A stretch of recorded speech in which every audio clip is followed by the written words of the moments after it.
Hello. Is this thing on? Everybody here? What? I think so. Everybody's good? Yeah? Maybe. We're unmuted anymore. We're not muted anymore, so I guess we gotta go now. Yeah, I would imagine. It's okay, I didn't have anything to say anyways. Yeah, Damn. you should, man. Short story. This story is about you today.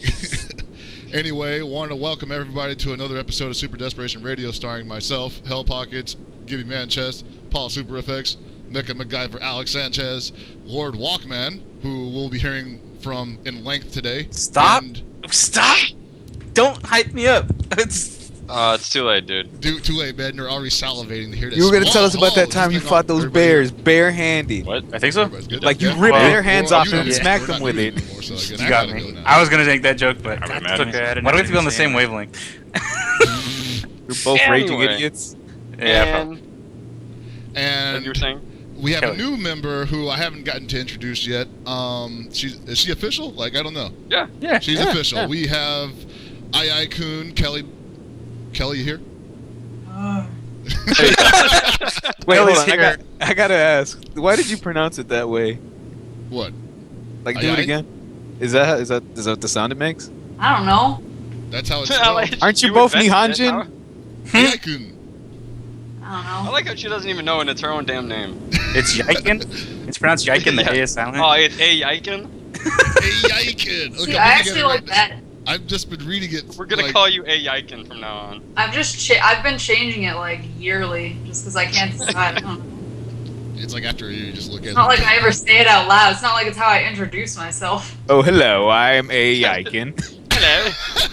I'm a Oh, Yiken. hello. You may know me Hello, from good. internet. Kun. I don't know. Whatever. Sorry, I got it wrong. I'll do it again next week. I don't even bother to try. That's why I just let everybody else say it. I avoid it like Hey the man, plague. I always say make a Twitter tag that you don't mind telling people in person that you use. Can we just use phonetic letters when we make our Twitter names? Come on, guys. Like Totally onomatopoeias. No, the phonetic alphabet. It's like what, 46 letters long? Oh, you mean we gotta get all the symbols in it? Yeah. I'm just Give me gonna an start using umlaut. sound effects. Give me an umlaut. Come on. Let me know, people. Pow. You a schlock. I'm at Pal on Twitter. Oh man. Anyway, that's No, the they're- that's the entire new cast. All I'm doing is smiling, right? That's the entire show, guys. Sorry. We're done. Oh man. No, we're not done. We're just getting started. Oh, so just a short and quick announcement. You will soon be able to get SDR cast episodes on MP3 format. So Yeah, somehow. yeah, somehow we're gonna make that happen. Go to the YouTube page. I'm sure there'll be a link somewhere describing where it'll be. I don't know where exactly I'm going to upload it. Maybe like SoundCloud or something stupid like that. I don't know. We'll figure it out. AOL keyword SDR. Yeah. Wow. You got shows. I'm gonna make a Bandcamp, and you can pay what you want. Please give us money. No, he's fucking. It'll probably be like Mediafire or something silly, some sort of just We're hosting gonna release a service. CD of Walkman's greatest hits. Mediafire even still exists? Yeah, you know, pretty sure people don't like to I use think it you're much. confusing it with Mega Upload. No, Oh, Mediafire yeah, got hit too. that's it. No, Mediafire is back. And Mega Upload now exists as mega.co.nz. Oh, you're not supposed to tell them that, man. What? I mean, it's just like another cloud storage site. Man, you also jobbers if you ain't going to these like crazy Ukrainian sites where laws don't apply. Yeah, it's like, yo, man. Yo, that's where I get my 30K Dota strats. GPS. Yeah. I don't know. It depends on who you got. Like, I got Comcast internet, and I downloaded from a Russian server, and they were just like, "Yo, we noticed you downloaded that movie from that Russian server, so we got can't do nothing Charter to them, but we can do plenty to you." One thing I could say about Charter is, you know, they ain't snitches. I'm gonna say that right now. Like, you'd be like, yo, we know we're not the best, but you know we ain't snitching. Okay, so I ain't never knocked on nobody. like, their business practices is kind of weird, but you know their street knowledge is like top notch. Oh, gotta A++. say. I got no stitches. The reason why they're called charter is because they were sent to a charter school for being bad. Wow. From the street. So, anyway, we do actually have things we want to talk about this week. Oh yeah. Obviously, Canada Cup. Hoping. Well, I'm done. Somebody take over. I'm retiring. I quit. I can't talk. You're gonna make us a nice dance video. A lot of people got drunk and played video games. really Now, here's drunk. the Yeah, kicker, that's all I guys. got Guess from what? it was like, You know who paid for all the drinks? The TO.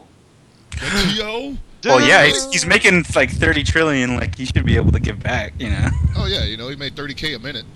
Yeah. Yeah, like if ever there was a testament to how much money tournament organizers make, it was Canada Cup. Mm-hmm. I mean, look. I mean, to subscribe is $8.95, and yeah, but like His bar bill was $2,600. yeah, Add a couple zeros to that. it was. I think it was 26. It was. Yeah, it was 2,600, I believe. Roughly. Man, gratuity is such a nuisance. I think. Isn't it, though? I'm gonna tip. Why do you need to take gratuity? I want to make sure you tip, because some of you guys, you know, you just think like, oh, my tip is, you know, you get to enjoy my nice warm smile as I walk I out usually the door. tip like 20%. These people need to get off my back. Thank you for the No, food. that's real. Yeah. Just on the back it says tip. Don't forget to brush and floss. Just leave a toothbrush and toothpaste in like a little bag, like when you go to the dentist. It's just like they get this on the way out. And if you were in SoCal over the weekend, there was Super Arcade streaming Marvel vs. Capcom 2. A bunch of old men playing. Rusty old men and one chaos. And Saturday was final round qualifiers in San Diego, which actually was really fun to go to. I really enjoyed myself, and it's the first time in a long time I can say that I didn't pay more than $10 for a venue fee. It's amazing, I gotta say. Whoa, this is crazy. To be fair, San Diego's And, pretty cool. What group do you credit for that, Paul? I'm gonna have to say it's a combination of Final Round and Box Arena. Bracket Vision, I think, was the people who officially put it on. I hadn't heard of them before this, but I guess could be new. So, shout outs to those guys. Shout outs to Calm Warrior, originally from Atlanta, living down in San Diego now. Yeah, Calm I Warrior is remember really back cool, when- dude.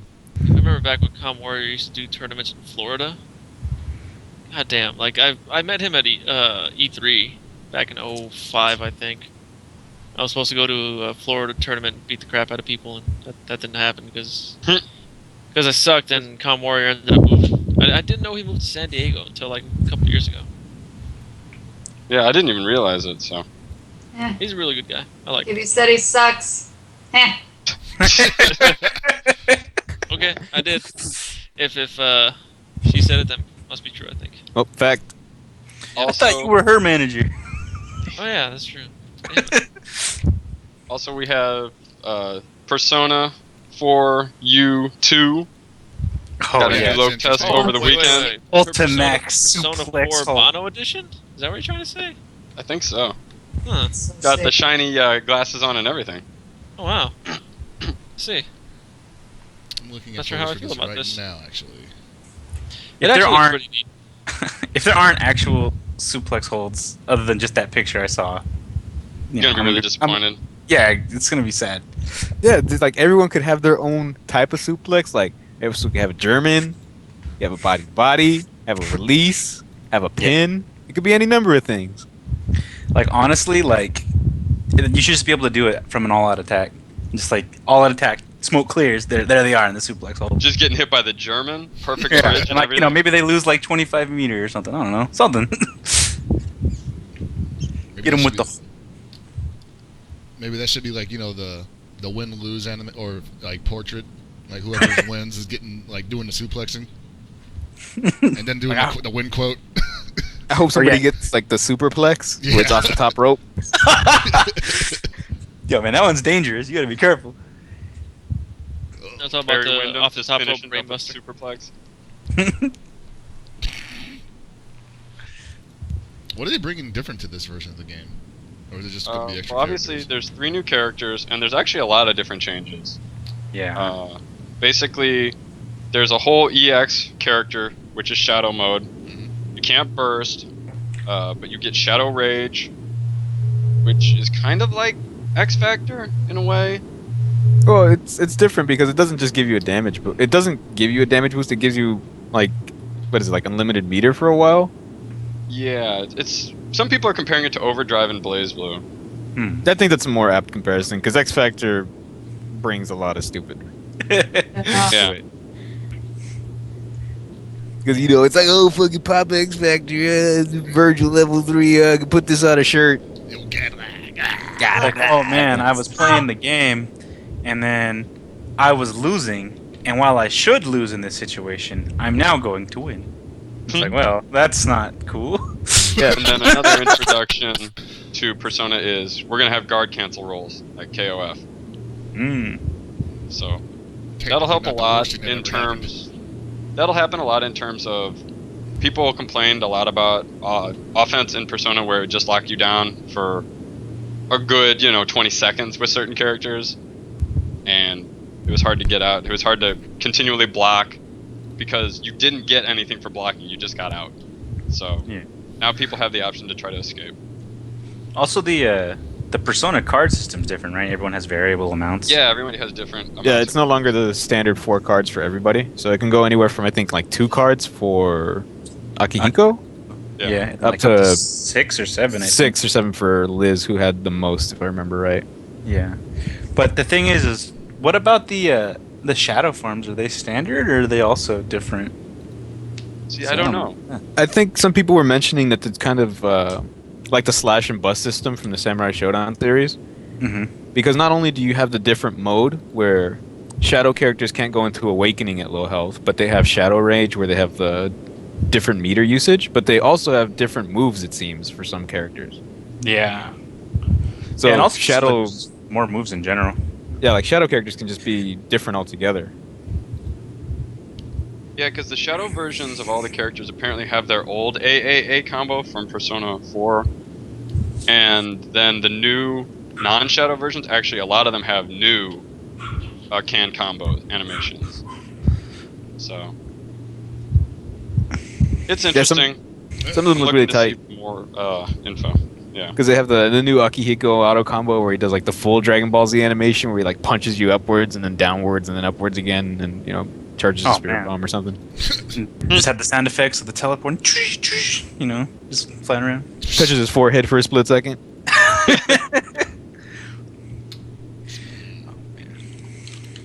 Then there's that whole new character we know nothing about. Who's the chick? Double Swordsman. Yeah. Is that the red-haired dude? Yeah. Just tentatively known as not guy from Bleach. Yeah, exactly. Bleach the character. Original idea, please do not steal. Don't know where we got this idea. You see, the red hair indicates he's feisty. Oh. I learned this in anime. You don't Anime understand. 101. The color of his hair parallels the feeling in his heart. Okay? Yeah. Some sort of poetic. That's why you never trust sense. people with white hair. Old people are shady. Yeah, man. I mean, think about all the old people that are keeping us down right now. I mean, we got like McCain and. Wow. I knew that was coming eventually, actually. And Ric Flair. Dude's shady. Ric Flair Yeah. keeping the World Wrestling Federation down for the last 10 years. Actually, no, he's not anymore. But he fucked up a cause. KO Cast is saying that people are saying that the redhead dude is a younger version of the blacksmith because they have the same scar. That would be interesting, but kind of disappointing because the blacksmith was like some hardened badass. Now he's just with some kid. Come on. I don't even know who that is, man. I don't follow your weeaboo shit. What the fuck are you talking about? The dude that when you go to the dungeon, you sell all your extraneous crap and he makes new weapons for you. What the Marvin. fuck? Oh, that dude! Oh, Yeah. that's so sick! Yeah, right? Like, he should have just been in the game in general and be like, look at you kids and your crazy personas. I just made this giant sword. Get fucked. And, just go in and just start beating up kids in high school. The best way possible. That would be pretty tight, actually. Like, he'd just have all the weapons that he makes and just be like, yeah, I got it. You could just have sword and shield. Like, big sword and then, like, shield. And just, like, shield bash and stuff like that. Parrying moves. Pull out a giant hammer. Play their RPGs. I don't know what y'all talking. Yeah, man, this is it's over my head. I don't know much about the Persona. I don't know anything after Persona 2. except You guys that need to Persona respect 3 the and 4 are lore. pretty- I was about to say disrespectful of the lore. All right, fine. I'm leaving. I'll see you guys. Hey, man, I'm from the inner city. We don't read books.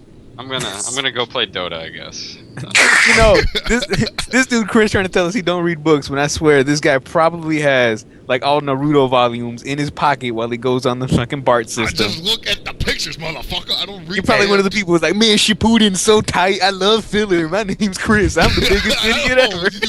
You.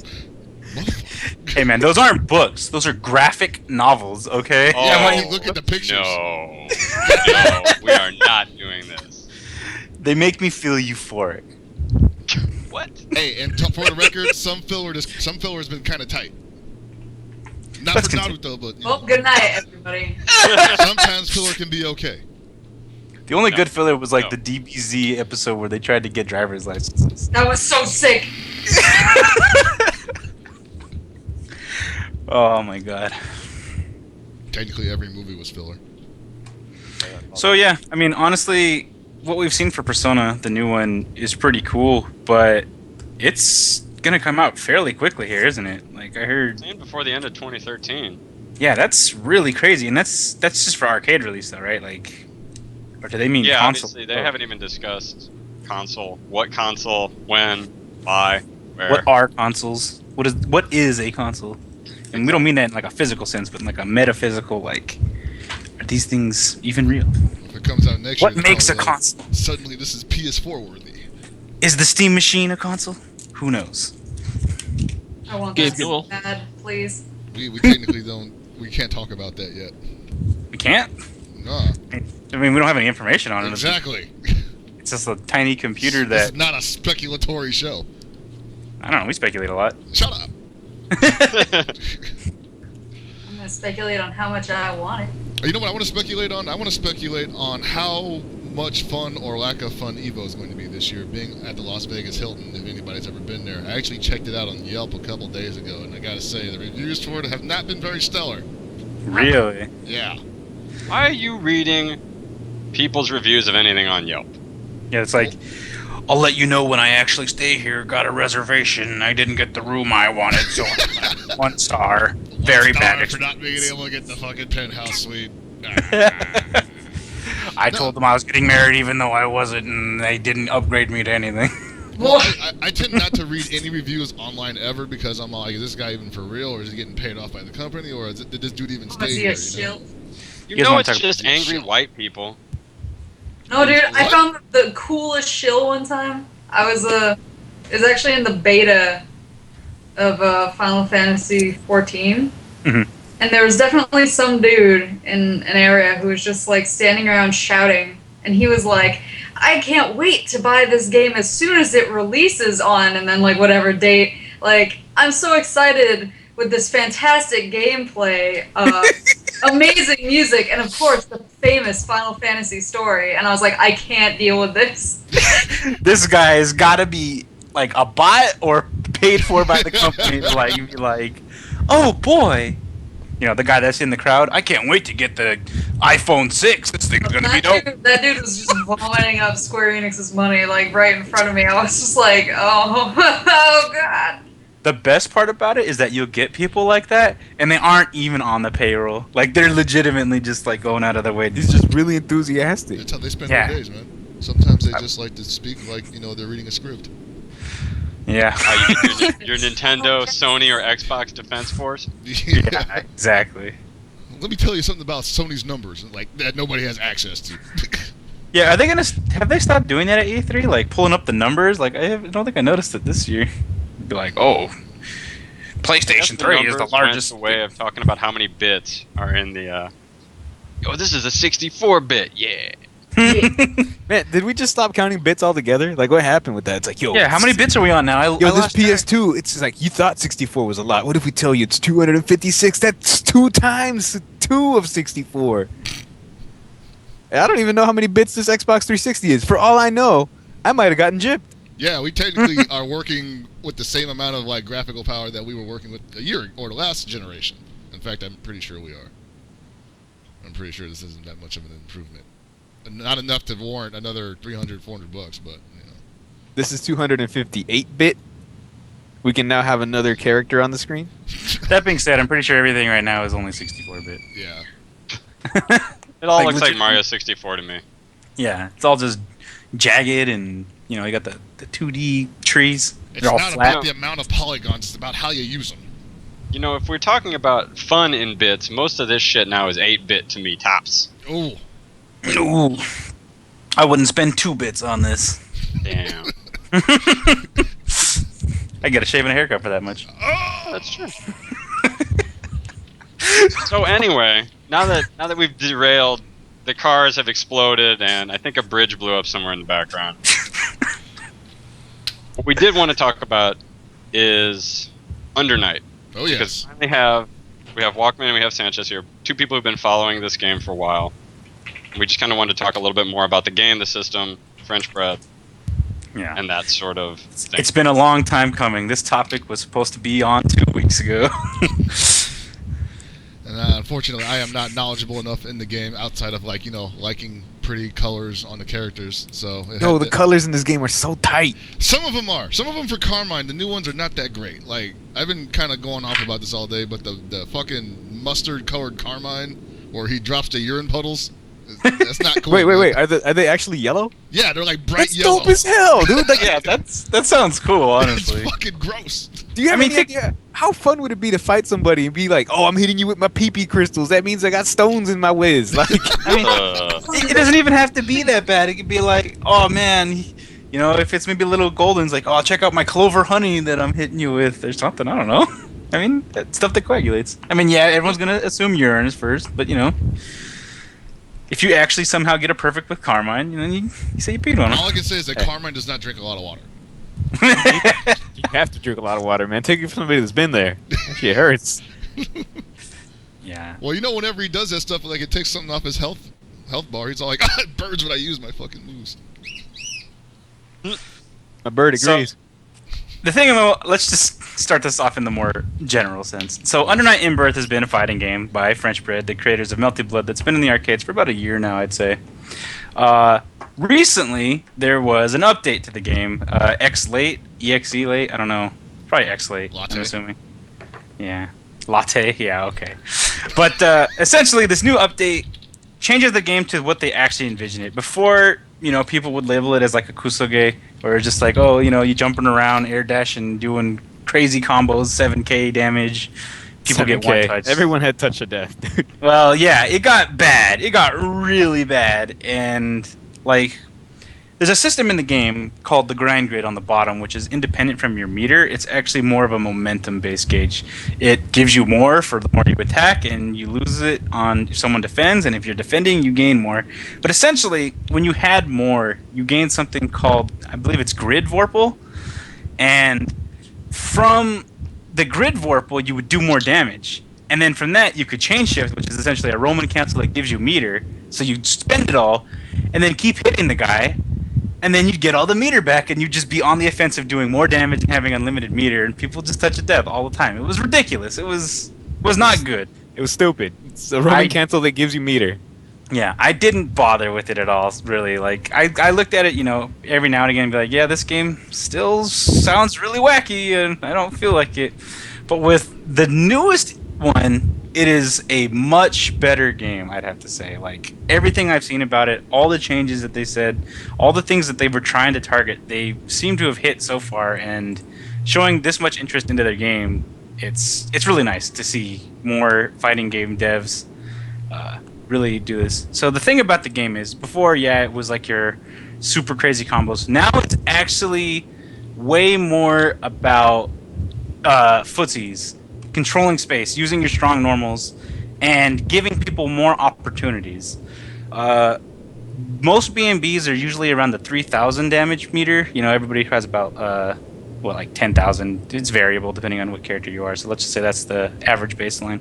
The thing about it is that you can only get 3k, and yeah, you can still have good pressure and things like that. But there's a lot more defensive options as well. Like, you can push block now. You can chain shift if you're in guard vorpal without having to do anything, and it'll freeze the screen and give you meter. But you can actually see what someone's doing, or you can see that, oh, he jumped in and did an unsafe move.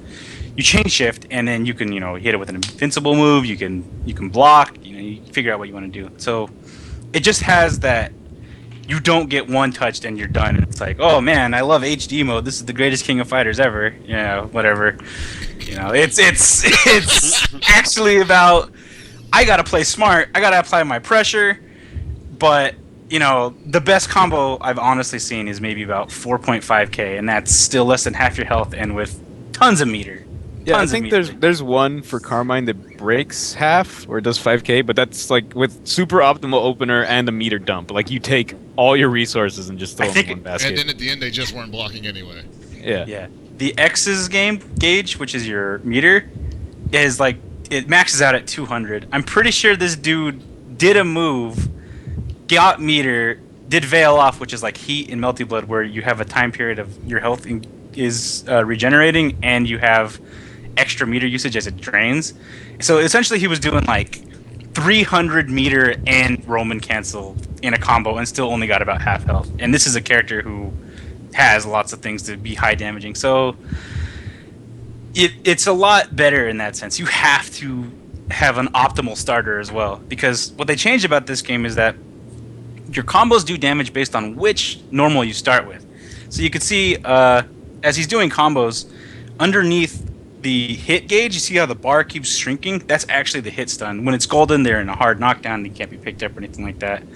But how you start obviously prorates the combo even more later. So lights are going to be easy to combo from, easy to confirm, but not net you a lot.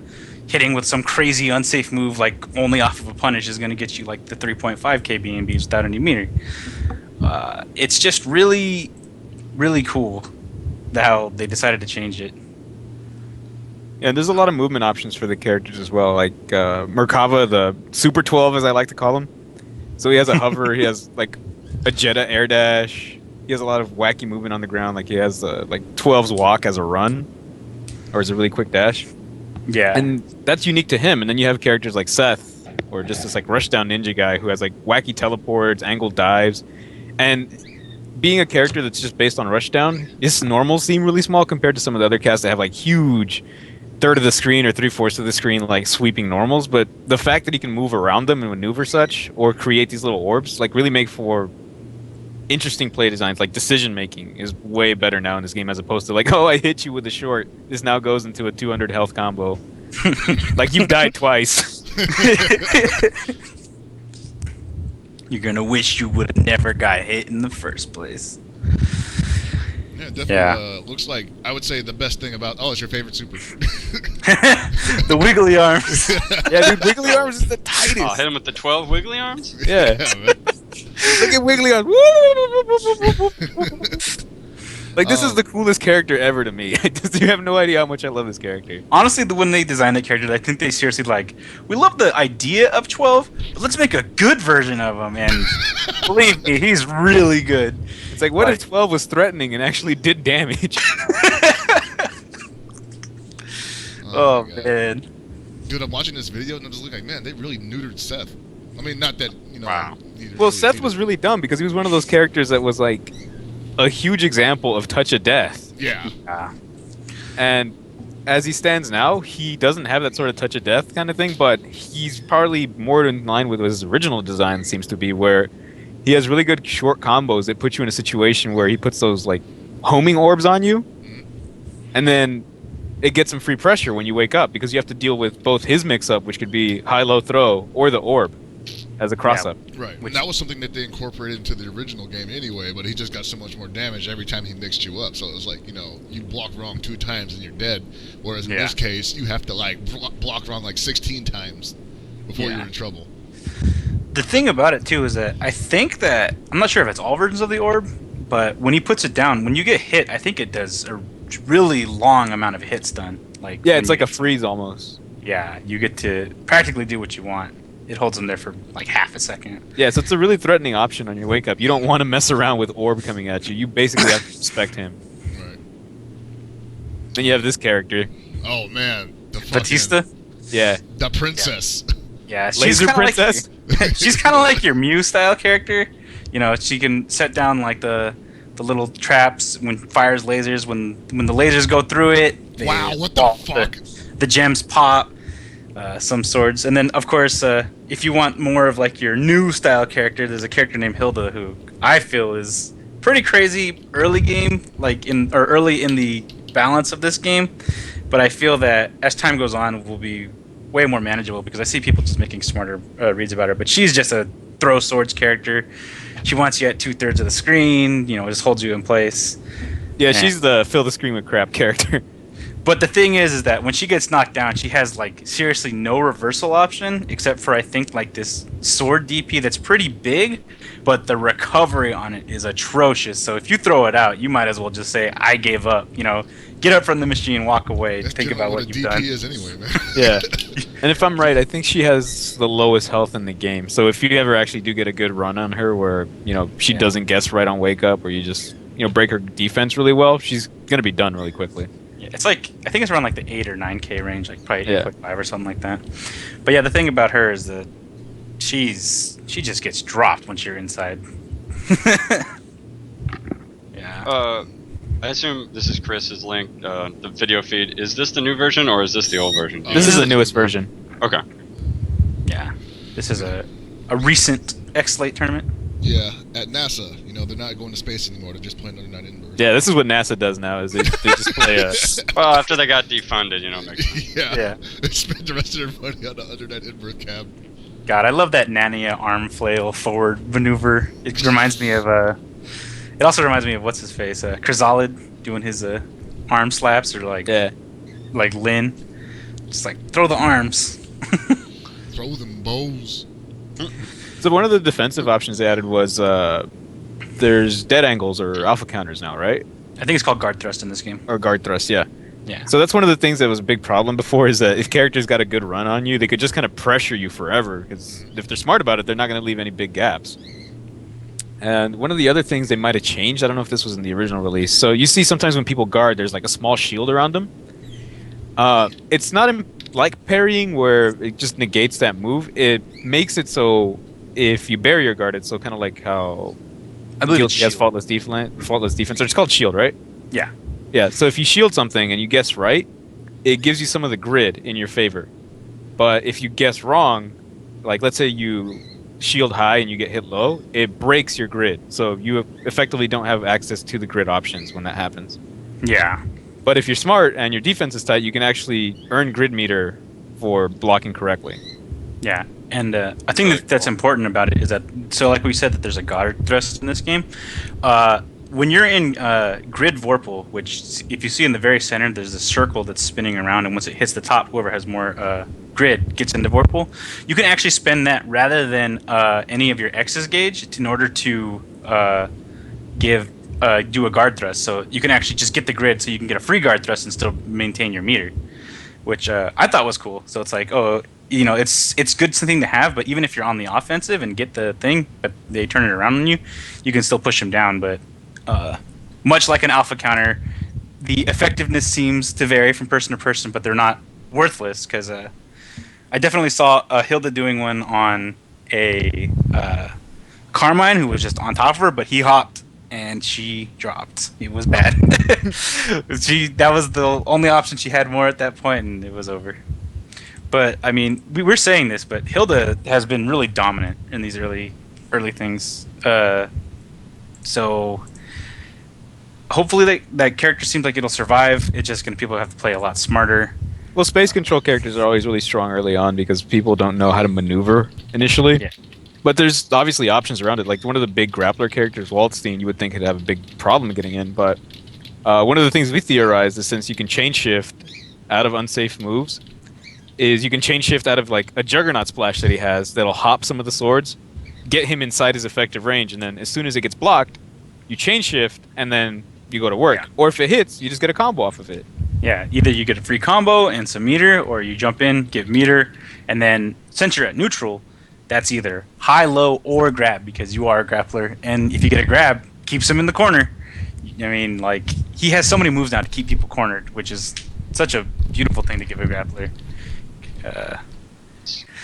So kind of coming from the outside, I haven't been paying attention to this game at all because when the first iteration came out, I thought the game looked like complete shit. Mhm. But looking at all the different stuff like the grid and meter and the circle in the middle. It seems like that's a lot to follow, and I know that one of the biggest American criticisms of games like Guilty Gear is that there's too many subsystems, too many meters. Do you wonder if this game will actually catch on outside of Japan, because there does seem like it is a lot to manage, other than just, your normal footsies, supers, air mobility type actually, game. here's the argument I'll make. So, Guilty has life bar, super meter, then the guard tension. Yeah. And then an off-screen stun gauge. Right. So that's already a lot to take care of. And that's not even taking into account unique character subsystems like Haas, who has his charge gauge, Robokai, who has just a completely different super gauge altogether, or blood packs for ABBA. So that's even more. But let's take something that doesn't have that many meters, like Street Fighter 4, that has life bar, super, and ultra, right? Mm-hmm. Let's look at what Under Night has. Life bar, EXs, and grid. Yeah. That's the same 9. That's like the same amount of thing, except instead of getting a gauge for getting beat down, this is a gauge that you actively manage by either defending correctly, mounting an offense, or spending it as you will when you do have it available. Yeah. Because one of the options you have is, I believe, if you let the grid fill out all the way, or if you're in the lead when the little timer is rotating, it gives you a damage boost, like a very small one, I think. When you're in guard Vorpal, it seems like your damage is increased by about 5 or 10% on everything that you do. So it does reward the person who have the grid, be it on offense or defense. At the same time, it's a 3-button fighter, ABC, but there's also a D button, which kind of manages more of your meter and your grid kind of stuff. Back D is shield, forward D is hop, and hold D, though, actually charges your grid, and so you can just build it up, at like a safe distance, full screen, or whatever. But when you charge grid, it also will remove some of your opponent's grid at the same time, with thus stealing it. So while it may seem kind of immensive, it's immensive. What am I saying?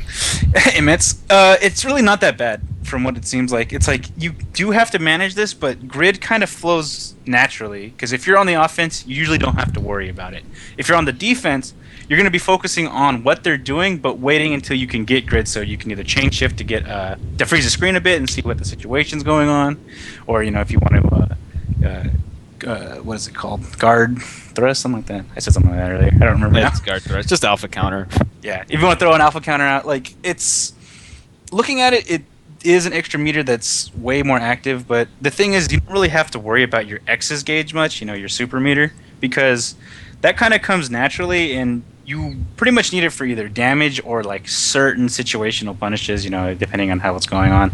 So while you might have to focus more on grid, it doesn't seem like your eyes are just planted to the bottom in the middle of the screen the entire time. It's more something that comes naturally, because the developers were really concerned that in the original Under Night In-Birth, it was super hard for beginners, like, is in general. Like, to get in, everything was just...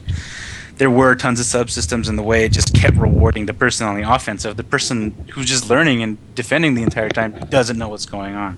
This makes it flow more naturally. Grid doesn't get built up nearly as quickly as it used to. You have to actively get it to where you want it to. Because before, you could just overtake the other person's grid just by hitting them. Like, you saw how it was halfway. You can encroach upon their side of the grid. And it was ridiculous, because people could just do combos, hit the chain shift, get even more meter back, and then just keep going. Just build it up again. So now it's definitely a lot more standardized. Vorpal seemed to be so much stronger. The damage increase it gave you, just like... Or maybe rather than not that it gave you more damage, the person without it felt like they just didn't do damage at all. It was kind of weird. Yeah. But the game, as it stands now, it feels way more like a King of Fighters style game. Like, it has hops, it has a solid ground game, and while it does have hops and aerial maneuvers, in this game there are actually moves that jump-ins are good, but they'll have moves that will legitimately just beat out aerial normals. It'll be invincible to things in the air, but it wouldn't be invincible to something on the ground. Thus, keeping the ground game solid. And you can jump in, but if they read your jump-ins or your hops, you can get tagged and just get messed up for it. What player So interaction? basically, we're looking at legitimate Yeah. anti-airs. The thing about this game is what they really wanted to be reading your opponent and maneuvering around them. A thing that I really enjoy, that I really wanted to bring up too, just from a design standpoint of this game, is the fact that all the normals for most of the characters are just ridiculously huge. The character here, Linne, believe that's how they say her name, because that's how it's written. I thought it was Lynn. Yeah. It looks like Lynn, but it's the way the character's spelled. But you know, Like Renegade. they call Waldenstein, so I don't know, whatever the way they call it is. She's her her normals- shellacked, so. Her normals don't seem that great, but she does have a big sword, so they're pretty normal. Seth seems pretty bad, but a lot of people just have super huge normals, and you think, man, that seems kind of crazy that like everything's so big. But you got to think about this. They actively thought that they want to have a footsie game in 16:9 and didn't just do the typical King of Fighters 13 or Street Fighter 4 thing where it's like we're going to create our characters and there's more stage to play on. So now normals feel stubbier and there's like, you know, way more mid-screen. This game actually thought, hey, you know, we're just going to make them really big because... Attacks, right? Yeah, like you can fill up the screen, so you can feel like you're playing on a 4:3 in an HD screen. Mm-hmm. So I really enjoyed that they thought that, because definitely a lot of normals not only just don't feel as good in 13, but they just feel way stubbier. Like I can't poke people out of things. Like it's like in 98, if I press stand C with Ralph, I can practically hit you half screen. You know. In 13, I need to be half screen to have it like whiff at the front of your nose. It's just kind of, you know, weird. Yeah. But at the same time, you know, you have your light attacks, nice and short. You have your heavy ones for distance, and everybody has a way to get in or control. So it definitely feels really balanced right now from the way it looks. I can see anybody beat anyone. Merkava seems really good, but not overpowered in any way. He just has a lot of ways to deal with certain things. Yeah, Gordo seems really good too. Yeah, Like, really well rounded. I was gonna say Gordo's probably one of those characters that a lot of people are gonna start out with if they do decide to play. He seems like a third strike Ken kind of character. He's like has every tool you need, really effective. And do crazy damage. Yep. Look at him, man. He wears a long jacket, no shirt, freaking going in. He's the Go ahead. Shenwu of Under Night In-Birth. Yeah, he's like some super badass. Thinks he's all cool. Got a big old scythe. I mean, come on. Oh, you know you're cool when you fight with a scythe, dude. It's like the most impractical weapon of all time. He's got Think pirate about it. boots. When kids be watching Gundam Wing, who did they like? Did they like Wing Zero? Yeah, but they love Death Scythe. Come on, everybody. I think you're all messed up. Heavy arms. Yo, heavy arms. Right there with you, bro. Dude shot missiles out of his chest. If that's not your goal in life. Yeah, heavy arms was cool just because, you know, it was like, oh, you got laser beams? I got ballistics. Let's go. Going back to Under Night, though. I think it'll be interesting because I feel like it wasn't just about the 16:9 in HD that made KOF 13's normals feel small. It was that even if you compare the hitboxes or just the way characters stand compared to from 98 to 13, the moves just weren't as big. Even in like if you shrank the screen down, they just didn't extend to the same distances. So. Yeah.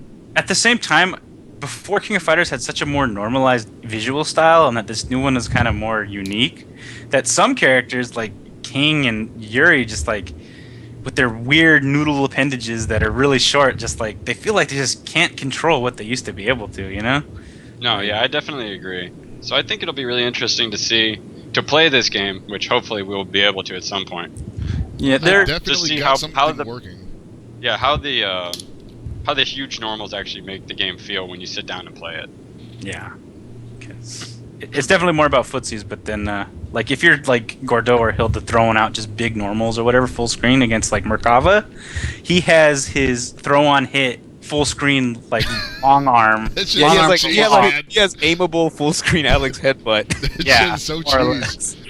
It's Alex headbutt that turns into head bite, so it's just like he's like, Yeah, you that know. seems pretty cheap. So. It is. Hey, dude, but The it- thing is, it's long recovery and you can block it, so it just kind of keeps you like you're gonna push buttons. You're gonna be pushing buttons on me now. No, that's not gonna happen, dude. don't Like, give me that meter. yeah, and you know it gets him in. But at the same time, you know he can play the full screen game because from his float and hop, he can throw out air projectiles. He can only throw them from the air. He's got like a little wiggly worm that goes on the bottom of the screen if he's on the ground. You I know, don't see a lot of people use that move anymore. Though. There's actually been a couple people that started using it because I guess they changed the properties altogether.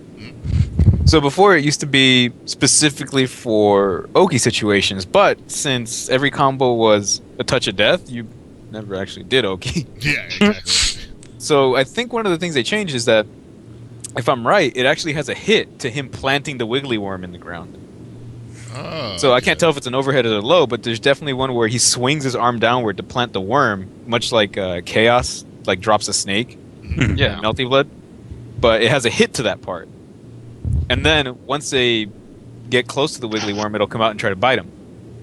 So he still has like the wake up options at the end of his combos by just dropping a worm and being like, "You're gonna have to deal with the worm," while I go into a mix up of either, hover into overhead, fake hover into low, instant low, or just walk up and throw you and do the chili willy throw that he has.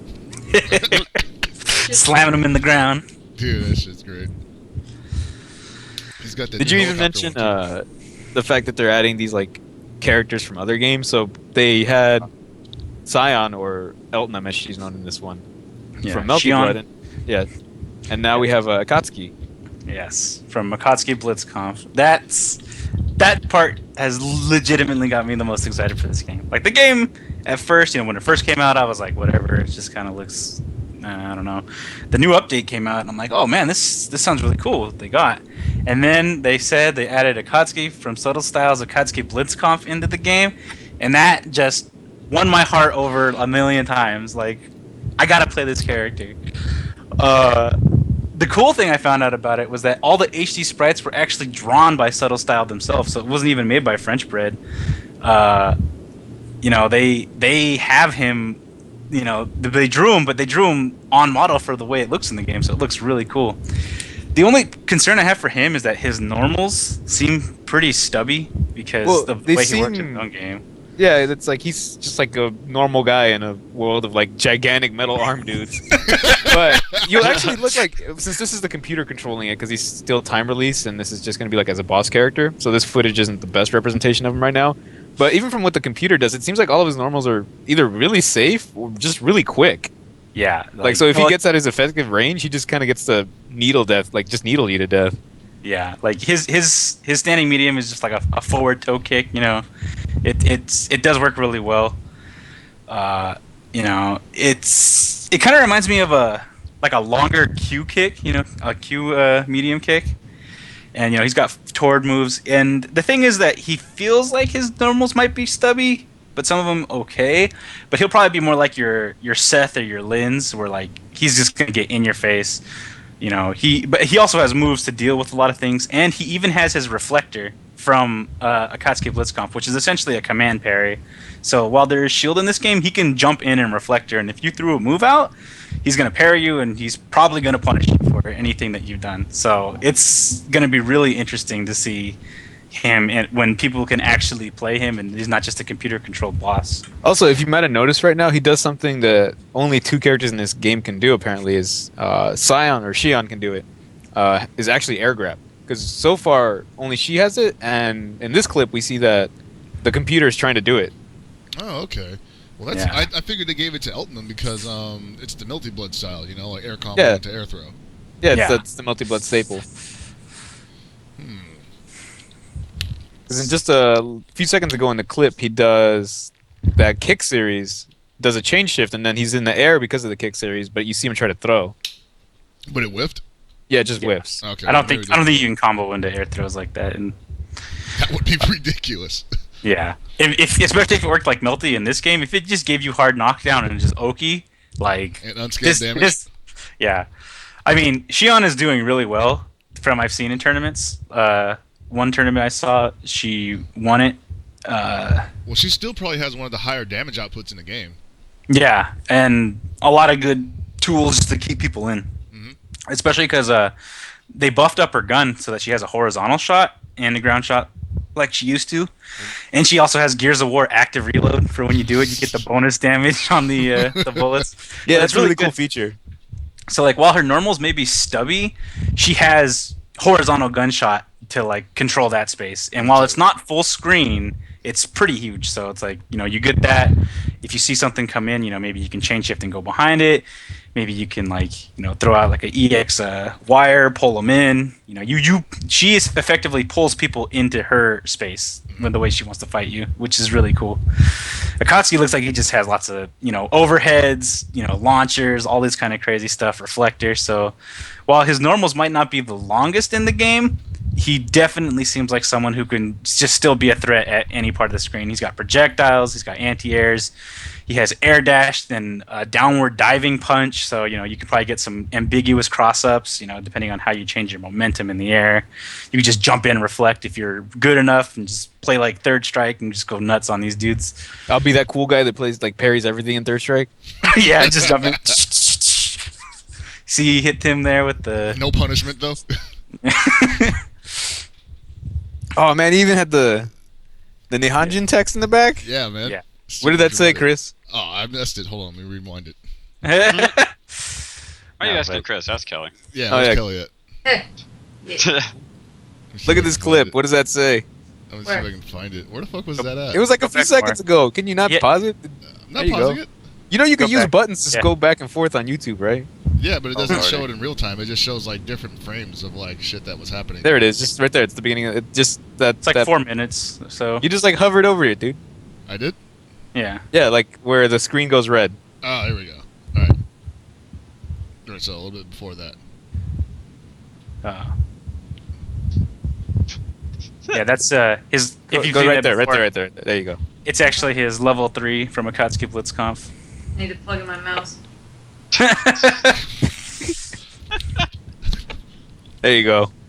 And you see, like that took 200 of his X's gauge, and you could see that even on Waldstein, like it took not exactly a third of his health. It probably will do about a third, and that's just raw. Comboing into it, probably won't be nearly as good. But Yeah, you're gonna beat some 5-year-olds at the arcade on that shit. yeah, like I mean, it's cool though. But yeah, he has a lot of tools. He's got a lot of ways. So I really want to see. I see obviously people are excited for him. If you look at the Waldstein's icon, it's just Akatsuki's visage. Yeah. Just there. People are getting ready. They're getting excited for this. So hopefully he is time released soon. When was this video uploaded, Chris? Because they said it's a month after. This was September 22nd. So we're coming around it. Well, Yeah. it might. I don't know, because like it might even be late. Might actually be earlier than that, because this is taken from a Nico video, obviously. and It'll Yeah. be a couple of weeks from now, but yeah. It'll be cool once he's finally released. About release 2 is that this is obviously an arcade game. They've expressed that if you want to be a fighting game developer, you should focus on the console market rather than arcades. But them just being an independent developer and just really loving fighting games in the arcade scene, they decided to go for arcade first. They say that they will have a console release sometime soon in the future, but don't talk to them about it now because they don't know when it's going to happen. Probably because they want to finally tweak this game out to be what they want it to before getting anybody's expectations up. And at the same time, they definitely said that they would be looking into a Steam release, which makes me happy as a strong advocate for fighting games on the PC. That's pretty cool. At the same time, while we've seen that third-party character, there have been rumors that they might even put in a Skulls Girls character at some point. That's but- really cool, actually. Yeah, that they do that. I'm surprised, but not that much because I remembered sometime during E3 the French bread people came out to Salty Cupcakes one day. They were there and they played in the tournament, talked to them a whole bunch. So hearing that development made me want the game even more. The thing is though is that they said even though Akatsuki was drawn by Subtle Style, the original creators, they wanted to do their own rendition of the Skullgirls character in their art style. Quote, and I'm serious when I say this, because they want to show Lab Zero what real Moe is what their words were. Yeah, that's what they said. This shit's not cute enough. They said that they don't want to do anything like a Kickstarter or anything to release like that because obviously it's more of a Japanese influence game, and the Japanese prefer a game to come out rather than just putting money in on a wing and a prayer, which is obviously why certain things like Yaragaras was definitely a lot better from the West. At the same time, they feel that their God, I can't believe I'm going to say this. Their Chunibyo style game is what they said, which essentially it means middle school syndrome. Those guys who think that they actually can do magic in middle school and they think they're hella cool or whatever. Those kind of people. They said that it doesn't seem very popular with just just the masses in general. So it's definitely a more niche game. So when they get to it, they'll get to it. But from everything that seems and all the videos that are coming out and all the people that are playing, the game definitely seems to be pretty much a hit. You know, people are liking it a bit. And I honestly am just waiting for this game to either not be on Nessica in some arcade somewhere or released on console or on Steam, and I can't wait to get my hands on it because it is definitely this kind of style of game that I like. Like, it looks anime. I'm totally bad at like multi-hit fast combo fighting games, but this is way more King of Fighters footsie oriented. Sure, the combos are a bit, chain like, but that's not too difficult. It's just a strong fundamental game, controlling space, mixing up your opponent. And then when you do get it, you get rewarded, but it's not like you get a kill instantly. You have to think about what you're doing and what your opponent's doing. And that's exactly what I like to look for in games. Like, it sounds honestly like something that I would really like to play. And to be fair, I haven't been the most excited about, fighting games in general, like, as of late. Yeah, especially with, like, not having, any arcades up in NorCal anymore. It's the scene where I am specifically, which isn't even close to the Bay Area, is practically non-existent as well. So, dude, we need to start a Kickstarter to like get you something to do over there. Kickstarter to move me to Southern California. Yeah. And you know what's really disappointing about that is that so many places in the United States don't have anything anymore. You talk about NorCal losing their arcades. Mm-hmm. Obviously, where I came from in the Midwest, by the time I had left the Midwest, we were basically done. And then Alex and I went to Camelot Arcade, which it's a golf land here in Southern California. Mm. And there's still machines there. There's old games, and nobody plays there, ever. Yeah, all the machines don't work all the time, but that could be more a result of nobody going in and telling them, hey, this stuff's busted. Mm-hmm. I mean, we sat around playing CVS 2 for like 2 hours. And people could use that as a meeting place to have something. Or, they have an entire top floor where there's just tables. Maybe you could work something out with management to get consoles in there at some point. There's a lot of untapped potential still in Southern California. And yet you have places like Super Arcade, which is basically the mecca right now down here. And, you can't get people to show up. Yeah. It's hard to get people out of the house sometimes because they're just like, that age-old fallacy that somebody else will do it for me, Like somebody else will come out and win this tournament, or somebody else will make it interesting and entertaining for everybody, or nobody wants to see me, so somebody else will commentate, Like, I feel like that's a big reason why a lot of people don't come out. That on top of, not having time anymore. Like, some people just don't even get to play games at home anymore. Yeah. But at the same time, yeah, there should always, I always felt like up until recently, and like, I'm talking like maybe 10 years ago, maybe a little bit more, like, there was always like a steady flow of veterans and newcomers at arcades. Mm-hmm. Like, especially SF State. SF State is probably one of the best examples of that because, like, I grew up across the street from it, so I've seen varying amounts of faces come through there at different, different turns of the fighting game century, rather, as you could say. And I remember CVS 2 used to be the game that everybody came together on. Like, some people played Third Strike, some people played KOF, some people played Marvel, but everybody played CVS 2. And you had like old timers come up in there, you had new people come up in there for tournaments, and it just stayed alive. It was the most played game in the arcade. I mean, and then up until recently, where people just eventually, no new people started coming in. You get maybe one or two, but it wasn't enough to sort of, I guess, it didn't fill the gap left by the people who would either graduate from state or just stop playing CVS 2 altogether and got real lives, Mm-hmm. Real lives. I don't mean that as in like fake lives. But. Yeah, but at the same time, you talk about San Francisco State. When we went up there for NorCal Regionals, what was that, 2 years ago now? Mm-hmm. Yeah. I was blown away by the fact that there was an arcade in the basement. Oh, yeah? That was in pristine condition, and it looked like nobody ever played there. Yeah. How is that possible that out of an entire university, nobody actually tries to find other people at that university to play games with. It's like I said, like the whole idea that they're waiting for somebody else to like do it. Like people know I'm here. Like I've definitely walked around this neighborhood and people have said like, "Holy shit, Hell Pockets," right? And they say, "Hey, do you want to play some KOF 13?" And I'd be like, "Yeah, sure, of course," But then when I'm down there normally, when like on lunch break, nobody's ever there. That just doesn't make sense to me, because when I was going to school, I hung out in my arcade. Yeah. You went down there because you were between classes, you had some time, and you had to burn it somewhere, so you went to the arcade to spend a little money. You weren't rich or anything, but you had a little money to go play a few games. Right. And that's it how you used met to be people. like that. It used to be like that here. And like it's just a different generation of players, man. Like John Choi's generation was probably the last dedicated arcade players at San Francisco, or at least in NorCal. Some people came after that, but for the most part, everybody just like, I don't know what happened, and it's really sad because like SF State is the arcade is ran by a really cool dude named Eric, and he's always done what he could to support the scene. He gave us annual or even biannual tournaments. He would get whatever game that we felt was would do well there. Like he's come up to me many a times and say like, "Hey, what game should I get?" And I'd say like, "Oh, they got Action Core out now. You should get that." Mm-hmm. And he got it.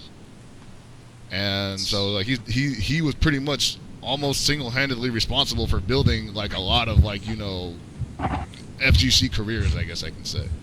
Mm-hmm. Because he gave people a chance to play games that they normally never would be able to play in America. At least not in NorCal. Yeah. So. It's odd to me because I feel like even if you don't want to spend a lot of money because you have console now, how else are you going to meet new players? Especially if you don't have a big scene as it is. I mean, obviously, especially in places like SoCal where driving anywhere takes 40 minutes, and that's if you're lucky to be avoiding traffic. Wouldn't you want to try to find players in your area so that you don't have to, go to Super once a week to play in a tournament, and you're bad because you don't have comp, so you lose? Wouldn't you want to find people in your area? If you had somewhere like that maybe people might gravitate toward, wouldn't you want to build that up instead of just letting it wither? That takes effort, man. Yeah, whoa. Like, I'm just going to sit here, looking up at all these local Facebook accounts for, SoCal Marvel and just pretend that I'm part of a community. Yeah, like the all these different Facebook groups, and it's like, yeah, people are talking, and then they're talking about like, oh, what's your favorite King of Fighters girl? And it's like, thanks, guys. I really, right? Thanks. Like, That really helped my like, game out. The cosplay images and shit. And not that there's anything wrong with that. It's just like I don't go to a KOF group to see pictures of real people. I want to see like strategy talk. I want to see match. I don't go to the arcade to talk about boys I like. That's why I throw slumber parties. Well, Come on, Right? That's why we have all the fun That's stuff. different. You can definitely fit in some Time to talk play at the Naked arcade. Robber. Now, you see, you don't talk about boys at the arcades. Well, you go to Scope, and then you go home and talk about them. Freaking creep. No, but like, yeah, it's funny that you mentioned Camelot being like I'm assuming it's like a golf place as well, or something like that, or like because up here we also had a thing called Camelot Park. The name changed to Boomers. I think it might just be the local area. Yeah, but they had one of the biggest CVS2 scenes back in the day. Like when I was growing up, back in I think I was in like middle school. People were playing CVS2 like crazy up here, and it's cool because they took the Fight Night Sega Cab, the head-to-head boxing game with the two joysticks. Yeah. They took that and they made it a head-to-head CVS2 cab. Oh god, yo, that's tight. It was cool, and then it has like the towel rack in the middle, and like people, there were tournaments. They were going nuts for that game, man. Now I go to Camelot every now and again just to see, if they got anything new or who's there. It's still, Initial D round 3. They didn't even bother upgrading it, past the 3rd stage or whatever. And the CVS2 Fight Night machine, one of the screens is like super dark and like miscolored. The newest thing I got in there is like a Guitar Hero machine and a Stacker machine, and it's like, Ooh, stack. Yo, Stacker. yeah, and it made me sad. They used to have Street Fighter 3, just new generation. What they did was they just took the machine and left the marquee up, and then they put in an MVS system, and it's just like 8-man and Puzzle Bobble, and like that's it. I'm like, well, like it's still bad. At the same time, though, things like apparently, I guess Sunnyvale Golfland doesn't get too many people anymore, but Milpitas Golfland still has some bits of life, which is actually close to where I hang out in the Bay Area. But even that's then, mostly thanks to CPS Joe. yeah, Who will run events at NGL. yeah. But at the same time, I mean, that's in like Lower East Bay, almost near San Jose, Right. and people obviously like Northern Peninsula. Up in like wine country and stuff, they can't make it down to that all the time. No. It's way too hard. And at the worst part is that BART stops at Fremont, and it's in Milpitas. So it's like one non-existent stop away from being able Yeah. to go to MGO. So it's difficult. Like, We've got the we got the round 1 bowling coming up. Oh yeah, Wait. people are talking about that. You guys are supposed to get one in NorCal, Yeah, we're right? gonna be getting one in San Jose, San Jose, supposedly. right? Yeah. really? That'll Yeah. be cool. I'll That's definitely the- check that out when it opens The round up. ones are interesting because they're kind of a crapshoot in terms of the games you'll get. The Yeah. one in off of Azusa, I think that's City of Industry. Yeah. The first one that we had out here has one of the wackiest selections of fighting games ever. Obviously, you have some of your mainstays of like new games like Street Fighter 4 and Tag 2. Tag 2, obviously. But then you have God knows what. There's actually a game that Josh came in, just didn't recognize it. Wow, And that's this is impressive. this was the King of Poverty. This is like some Three Kingdoms anime girl fighting game. Oh god, it's fucking Shin Kohime Musa. yeah, that's there's Wow. that. it is. Yeah. And we were just losing our shit. It's like, wow, this game looks really wacky. And then out of nowhere, they got Chaos Code. They have Climax, but the button layout is dumb. They fixed it actually. Oh, did they? Then that's actually Yeah, really good. it's all, but you can't select. It was either going to be box or rainbow, and now it's all box. Well, Mhm. that's fine, I guess, for most people. But some people do really like the option to choose either. Well, what can you do? But there's also Yeah. Third Strike. They had one other Marvel wacky 2. Marvel 2.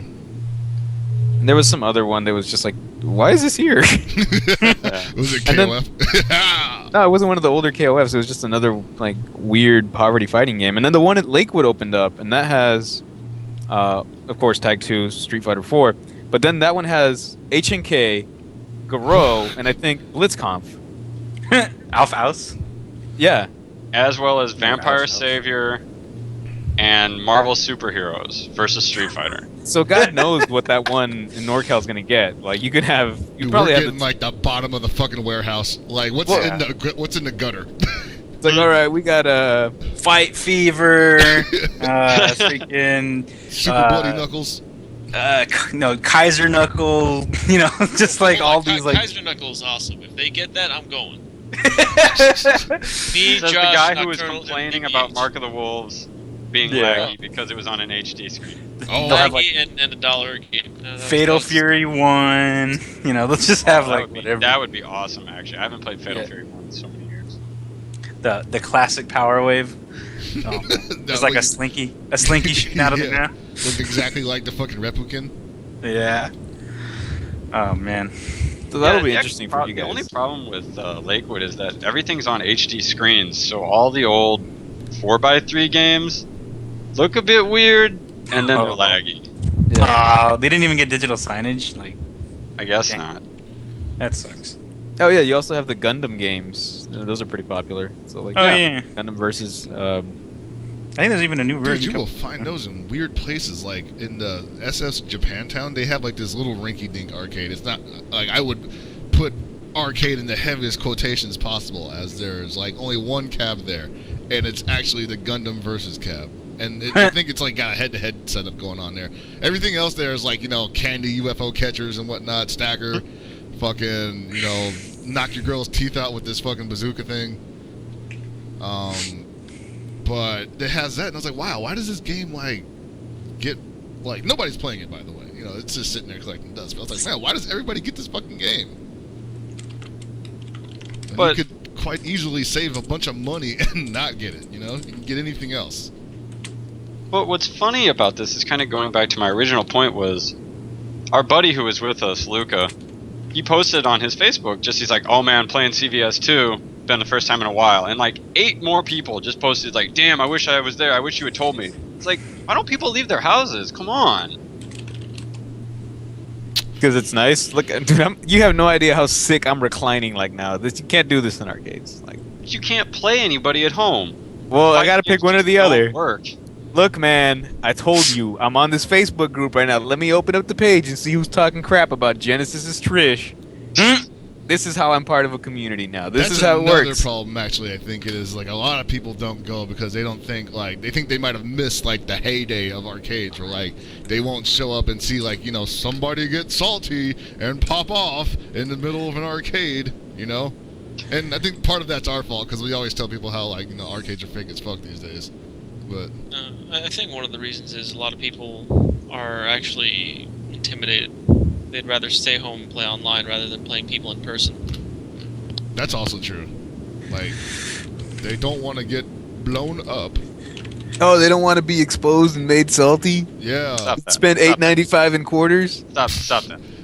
It's a lot easier to just sit at home and be like, man, I could go to an arcade, or I could anonymously, talk shit, or maybe not talk shit at all. Maybe I'm a nice person and I have a very fragile psyche, and if I go somewhere and I lose a match and they talk shit about me, I will cry, tears of pain. It's one of those really weird things. Like, I don't understand. Well, I guess some people are to blame for the idea that all these guys are going to be these vicious assholes. But, for the most part, most people are decent human beings. And if you encounter them at the arcade, they're probably willing to help you. Yeah. Because, more than anything, they probably want somebody to play against at this point. Yeah, dude, if you see a dude at an arcade right now and he's on a machine by himself, the last thing he wants to do is scare off a possible opponent. Right, that's your best friend right now. It was actually really funny that you guys mentioned that. When BlazBlue first came out, Calamity Trigger, I mean, the console hadn't even released, but I heard they had it at MGO. So I went there to play, and some guy was there, and he was helping me out. He was teaching me how to play. I'm like, oh man, that's really cool, he beat me, but he showed me some stuff, told me about what I can do with the character. I was playing Bang. But the funniest part was that after the fact, I was just playing Third Strike, just in my downtime because I've been playing that a lot. The dude comes up and plays against me, Alex versus Chun, and then I stomp him into the ground, and then he just leaves and doesn't say anything, and I felt bad. I'm like, oh come on, dude! Like, I didn't you're mean it, helping me dude. out. I didn't mean it. I didn't mean to stomp the yard on you. Come back. This was an interesting thing that happened to me at yesterday because I got off of work a little early. So I went to Super Arcade just to fucking antagonize Mondo for a little bit. And I sat down at the Third Strike machine just to practice my execution because I haven't really been practicing anything. And this kid sat down, obviously a college student, because Mount Sac is right across the street. And he sits down, he picks Makoto, I wallop the shit out of him, and he was like, man, I used to be way better at this game. I was like, yeah, man, I know how it goes. You don't practice, your execution goes to shit. So as he's doing stuff with Makoto, I'm like explaining things. I'm like, oh, that's actually cancelable here. You don't want to do the second punch on the, the fierce command normal because they do no damage and the red parry bait. Yeah. And he's like, oh yeah, thanks. It's actually really fun to be able to play this game against other people. And I was like, please come back. I'm lonely now. I'm lonely. Don't Mondo leave. can't play because he's on the job. It's the same problem that Nock and I have had playing Mark of the Wolves in the arcades. Like, no matter where we go, people will play us once or twice, and then they'll just jump off the machine. It even happened at round 1 when all of us went opening night in Long Beach. It was, we played the guys 2 times, they left, and then we jumped off the machine, and then we see like a group of 3 or 4 people playing. I jump on the machine, I beat 2 of them, they all leave. You're ruining It's their like- night, man. Look at this I guy was with his just- combos and knowledge of the game and general execution. But the thing would be like if you were in that situation and you were like, I really want to know how to play this game, and then some dude as good as Gibby shows up and kicks the crap out of you. You should be like, hey, this is my end. Another thing that kind of felt bad, that an experience I had in an arcade, was that I was just at some little, like mall arcade up in Woodland, which is like, northwest of Sacramento. You know, just like out in the middle of nowhere, more or less. And it was me, LeBron, and one of my friends, and we were just there playing CVS2 on the cab. And there was a guy standing next to us that, you know, kind of kept looking our way and stuff, but he was just playing Marvel 2. And, you know, he was, like, he was doing air hyper viper beam loops and all that stuff. And, like, I think he really wanted to talk to us or have us play MVC2, but we were just having too much fun on CVS2. You know, we didn't really play Marvel. So I kind of felt bad about that, but it was just kind of cool to see that there are people out there, you know, to play games. Well, how weird is it that a neutral place is a really good place to meet people? Yeah, exactly. Because, hey, look, I'd love to teach people Third Strike. Am I going to invite them into my home? Fuck no. Yeah. Some of my best friends aren't invited into my home. Like, I think Paul's been in here twice. Yeah, I think that's it. Yeah. One time it was just because he had to pee, and I was like, it's that door. If you go anywhere else, I'll fucking kill you. Like, it's really good to have a place where you're not fucking, you know, obligated to be a host and fucking make sure that they have something to drink. And, you know, would you like a slice of pizza? I can, you know, or you're vegetarian, I can make you a nice one. You know, the gluten-free bread, all that. It's just, look, man. Go ass to the store, shit. Well, We and obviously have the same interest. And obviously at the same time, they don't have any responsibilities to you at the arcade. Because Yeah. you have a lot of people who are going to act really different when they're in somebody else's home. And then you don't really get to know people. It's just, it's an awkward situation having one person have to open up their home for other people that they may or may not know.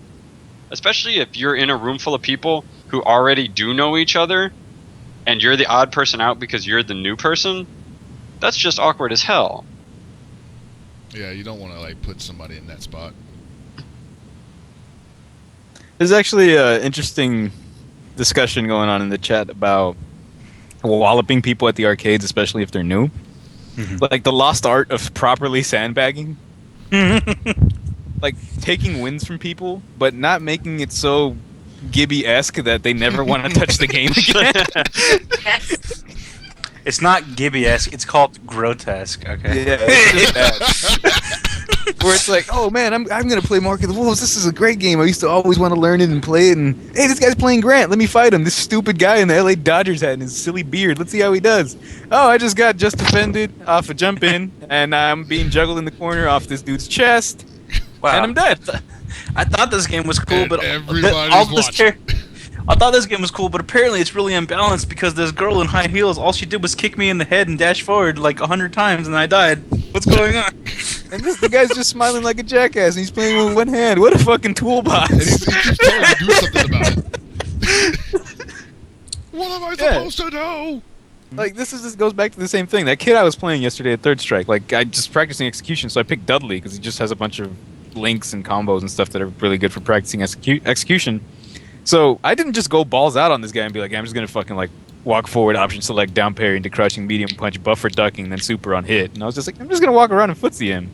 You know, actually allow him to play the game and understand how he can use his character to like out footsie me. And as he started playing, like I think he spent like at least a couple dollars just fighting me. And he was getting better and better. Once he started like, you know, actually landing combos, I was like, all right, the kid gloves are off, time for machine gun blow loops.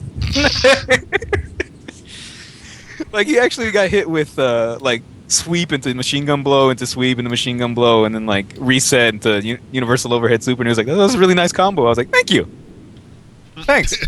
I can show you how to do that. When you get hit by that, you don't say, hey, fuck you, buddy. Yeah. None of that razzle dazzle shit. Yeah, but if I would just like went balls out, I was like, oh, this guy wants to play Third Strike, like time to break out Alex. Oh man, he wants to go off road. Man, where we're going, there ain't gonna be no road. Yeah. That's why I got these Tims. These are all wilderness. Yeah, you can save that kind of behavior for online play where you're not going to see somebody's face and you're just like, yo, let me fucking, you know, mix this kid up real quick in this laggy environment. Yeah, Not GG no re. It's one of those things. Like if I see someone at the arcade and they're trying to learn, you play them. You're obviously better than them, so you kind of try to play them to that skill level. Like you can dumb yourself down a bit and still try to teach. But the second somebody shows that they know anything, like after I beat that kid, somebody put up a coin and he was like, I got Urian and I'm trying to do some blockables. I was like, oh no, man, you're getting the sweeps at the start of the game, dude. I'm going hard on you. I'm not putting up with this crap. Like if you know how to do that, you know The kid gloves don't need to be on for this, dude. You're a big kid now. Yeah, totally.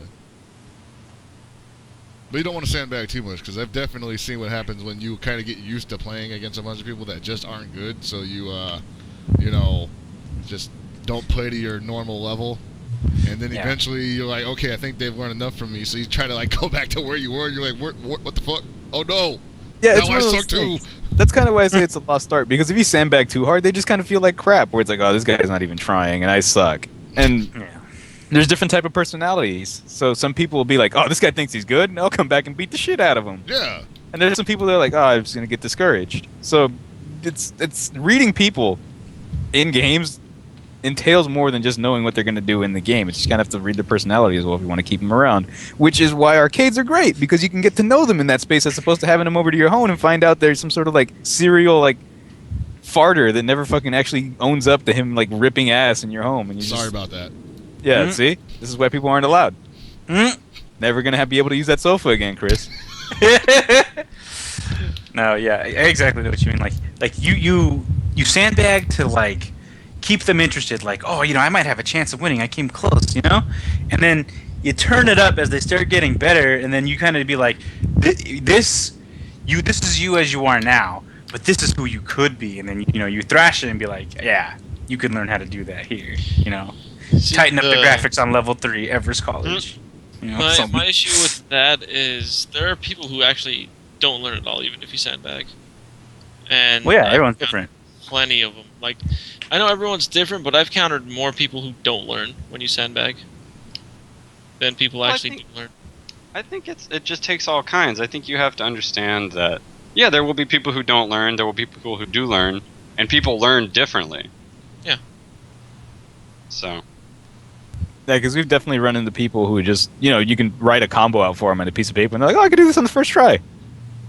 But, But maybe can something they else. apply it? Yeah, one of the rest of their game's complete trash. Or then there's people that, have excellent footsies and, can't do a combo to save their lives. Super effects. And, that takes all kinds. What was that? Talking shit. Didn't I just actually get a win at you? Yo, homie, CS2, a game I never learned combos at? Who couldn't do Wake Up Super? I'm like, oh, I'm trying to do a laggy jump in with Rugal. Hold on. 1-1 does not mean you are better, sir. Hey, no, 1-1. I didn't say 1-1 meant I was better. I meant that I actually could hit the combos and do the Wake Up Super. Oh, I can't do that. Yo, my scrubbiness was way more on point than yours. You win this round, From sir. a basic level. See? Got him.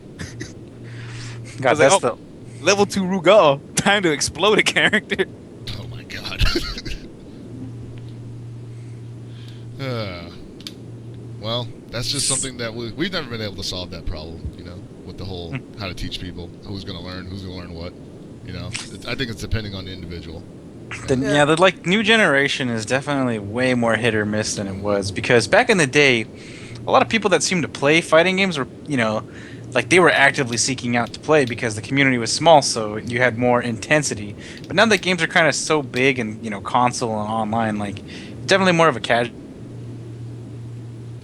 Say what? I think you cut off there, I think he Tony. died. Well, Tony's dead. His All hour that is up. beginning of the show for nothing. Yeah, he just got so He's sad that 12 minutes. there's no one to play with. Visual And mentality where there's a lot of people, but nobody actually. Hawkman, you cut out for a good 10 to 15 seconds. Yeah, I heard you guys. Yeah, once I heard the voices getting all. I'm glad you kept going, though. That was the best. There was an onion on my belt, which was the style. Yeah, I don't know. It's just there's definitely a lot more players now with online, but they don't necessarily want to apply themselves as much as people used to in the past, because people that wanted to play fighting games were there to play them, and go big, because the community was a lot more small, but also more focused.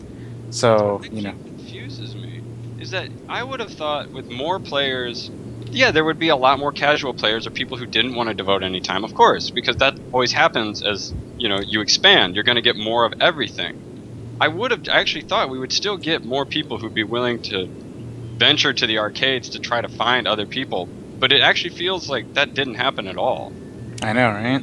I think it's It an feels like- economical thing. It feels like everybody actually just became casual, and the only people who were hardcore is the small few who are new players who obviously are doing well in tournaments because they have the drive no matter what. Even if, Yeah. you have people like Banana Ken, who's playing Persona only online because he doesn't have a lot of people to play with in person, but he's still doing really well because he wanted it. Yeah, and I mean, even like using Hanzo Gonzo, he's pretty young, pretty new, but he does well because he tries. He actively goes Yeah. out. I guess.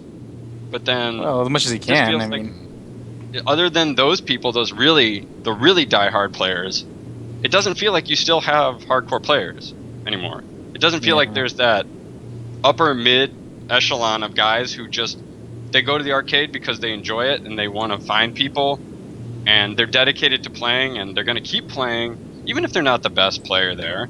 They're going to keep playing because they enjoy it. I feel like those people have somehow been removed. I think they exist, but they just have nowhere to go anymore. Because, like I was saying before, there's almost like a changing of the shifts of the guards. Like, when the OGs leave, the new players come in, and sometimes there's a grace period in between those two generations. And in this case, like, I don't think the arcades survived the grace period. I think once like a lot of people stopped going or graduated or just plain old stopped playing, they were just like, well, it's time to get out of the business, And some people stuck with it. But like you didn't really you had to look hard for them. Like I remember not knowing about Starbase Arcade until IPW started running stuff from out of it, and it had been there forever. Yeah, exactly. Really? Yeah. I knew a Starbase Arcade like Jesus. No, we just Long did. time ago. There was no communication over here because there was literally like the people I learned how to play Guilty Gear with was like there was like 2 other guys, and we only focused on Guilty Gear stuff. We didn't care about what was happening with CVS 2 and Third Strike and all that stuff. Like we liked it, but it was mostly just GG and what was happening in Japan at the time in terms of what was happening with GG. So I feel like there just wasn't there wasn't a lot of patience, and you can't blame the owners. People were just not showing up, then they weren't showing up. So the owners shut down, and some people who may have ended up being some of the better hardcore players we ever met, might have known of, just didn't get a place to go to, and they turned casual. Yeah. I definitely know a bunch of people who could have been great that turned casual. Yeah. I know that feel. Definitely had some of those guys back in Missouri. It's depressing because you see these guys, and you're like, man, you're not that You're a great right step now, away. but you have a lot of potential. To find out more, read the periodical. Why Mr. Riot is keeping you down. It's all his fault. Listening to complaining, bouncing to the mid-tier players, free to play, Spectrum. Everybody stays home. Everybody. I honestly feel that the whole League of Legends thing did kind of hurt fighting games, but not like it's their fault, but more like players are just being dumber. Like how everybody's always complaining about money these days, and it's like, don't you realize that is a completely different thing than what we're doing? Like, I don't know. To be It's fair, just they Are you finally kidding backed me? off of that. They're playing start- video games. I'm playing video games. That's the same shit. yeah. What You're talking stupid, about? Tony. When I started playing Third Strike at Regency Arcade with this drunk Mexican guy, my entire thought process was one day I will turn this into a multi-million-dollar industry. Ray Ramos will be a household name. Well, you were half right. Yep. Ray Ramos is a household name. The For other different half, reasons. I don't think worked out so well. Yeah, we should have thought that out a bit more. Yeah. There's still time, man. We're still young. Speak for Gibby's like yourself. 80 years old, so he may not be able to see the day when this happens, but the rest of us were fine. Well, Gibby died. Yeah. It's going to take about 2 hours for his hearing aid to pick up what you said. But yeah, it's just an interesting thing. After this weekend of being in arcades and playing arcades, it's been fun, but at the end of it, it's sort of depressing when you just kind of think about how many people we probably lost to the fact that they don't have anybody to play with. And I don't just mean, I don't even mean just arcades, but I mean people at home who pick up a fighting game because they liked fighting games when they were kids and they enjoy it, but they realize that the only people they can play is other people online, and they don't get anything from it. Of course, if you are super diehard and you look up, strats and combos, and you go on websites and you download videos, you're gonna pick something up. Do your own independent research. Yeah, and I'm one of these people. That's not fun to me. Playing people and having a conversation, that's fun to me. So if somebody shows me something or does something, then I'll learn. They'll be like, oh, you could have done this here, and then this character has a combo here. That's how I learn. Going on doing training mode and watching combo videos on the internet is the most boring shit ever to me. There's also the big problem with like engaging people on the internet is that everyone just has that veil of anonymity, and there's suddenly a gigantic toolbox. Mhm. Yeah. Where there's just like, oh, I just beat this guy at Marvel vs. Capcom 3. That was actually a really close match. I happened to like outplay him at the last second. And I wonder what this message I just got from him is. Oh, it's an audio message, and I guess he's the motherfucking Dormammu King, and he doesn't want to see me in his neighborhood again. Otherwise, I'll get stomped the fuck out with his gat, and I should go back to Detroit. I don't even live there. What is this guy? That's like, what does that even mean? Like, what kind of crap is this? Oh, Like, no. it's really weird that you can't feel that kind of like relationship with people because suddenly showing respect to someone is like a sign of weakness. It is. Yeah. What are you talking about? I never compliment anybody. And I'm actually, on the same note, I'm actually really sad that in my entire time, in my tenure playing online fighting games, as short as it was, I never got any genuine hate mail. Oh, I did. You just Even I've gotten a couple pieces. I never got anything. I was really mad. There was definitely a dude I timed out in Vanilla Street Fighter 4 by teleporting around, like doing focus taunt cancels, and then just teleporting around when I got a lead with M. Bison, and I timed him out for fucking a 90 count. And afterwards, he's like, that was pretty funny, man. Sick troll. I was like, fuck you. give I me your definitely hate. got hate mail when Hyper Fighting came out on Xbox. Oh man, Wow. those Playing guys. Guile. That's like snail mail. Like how did? No, who the I fuck mean sends hate mail 360. When Hyper Fighting came out on Oh, 360. I thought you meant like for fucking like OG Xbox. No, I was no, like, what? no. Back on the days of the X band. Yeah, like this dude got hella mad at me on some like CVS 2 EO shit, Yeah. But yeah, it's weird because, and I hate to lose when I play online. And that's another thing about playing online is you get way more mad playing online than you that's would in true. real life. Because it's the I question that comes rage up. so hard because I used to actually play, and this should give you an indication of how bored I would get. I used to play Call of Duty online, and Wow. the curses across my house of just playing Call of Duty online was terrible. And fighting games are just as bad. So when you play people in real life, it's like you actually have to engage them. And you can't just be a fucking idiot. I mean, some people are anyway, but that can't be helped to some extent. You gotta I mean, ask yourself. you like, wish that they would act right, but Well, here's the thing: is that if you're in person, if that guy were to complain like he does online, you can immediately offer a rebuttal and help. Like he was like, "Man, you just keep doing that same old stupid shit over and over again." It's like, well, here's how you get out of it, yeah, and here's how you beat it. And he's like, "Oh, okay. Well, maybe I can adapt and change." And if he doesn't, he's worthless. But if he does, good on him. You can't do that online. You have to type out some stupid like fucking you gotta show, like, Xbox a Live diagram message and shit. controller. It's like, oh man, where do I go for the capitals? Oh, I'm just gonna type UR for your. Just Do be you really feel like lazy. some people actually just bought the 360 keyboard so they could type out hate mail faster? Dude, so I have a wireless keyboard that I used to use, and I plugged it into my 360, and I was like, man, time to play some, Tag 2 online and see if I get any hate mail, because I'm just, being a jackass. And, I'm getting wins, and I'm just sitting there, keyboard on my lap with my stick on the table, and I'm just like, nothing? Really, guys? I'm ready to, these rebuttals are snapped. They're quick, 30 seconds tops. I'm reminded of like a very sad dating hotline thing. Like where are all the calls at? Yeah. I'm sitting. Oh, where eligible it's like, bachelor hot- here, guys, come on. Hot singles waiting to talk to you, and you just call. It's like, oh, hello? Hello? Hey, Chris, how you doing? Girls? Yeah, that's like when I'm so bad at Tekken, but I've been playing Revolution, or whatever to get better, and just you know, you only can play so much. But some guy definitely did have a keyboard hooked up, and he just sent me a message. I'm like, you suck. I'm like, yeah. Well, how does it feel to know that you lost? And he's like, oh, all you do was like the same 4 combos, like just wallow in it. And he's like, you're blocked, and he sent me these like instant message, like these fanatic? pretty lengthy like replies. You know? Dude, that's my favorite one. Is if you can sneak in one more when they say you're blocked, and you're like, "Ha, that's funny. That's the first blocking you've done all day." Got him. But yeah, I think that about sums it up. To Mhm. sum up, go out, find people to play with. I know not everybody has that option, but there's a lot of people, especially on our side of the country, NorCal, SoCal, and even up some in the Pacific Northwest. There are people who want to play. Just try to find them. Yeah, like I actually found a new person to play Mark of the Wolves. He's that guy that streams for Level Up. What's his name, Alex? Oh, Mondo. Mondo, yeah, that guy. Oh, heard he was talking shit. Like, I don't think he was saying you're free, but he might say that you're at pretty low cost, like Man. next to free.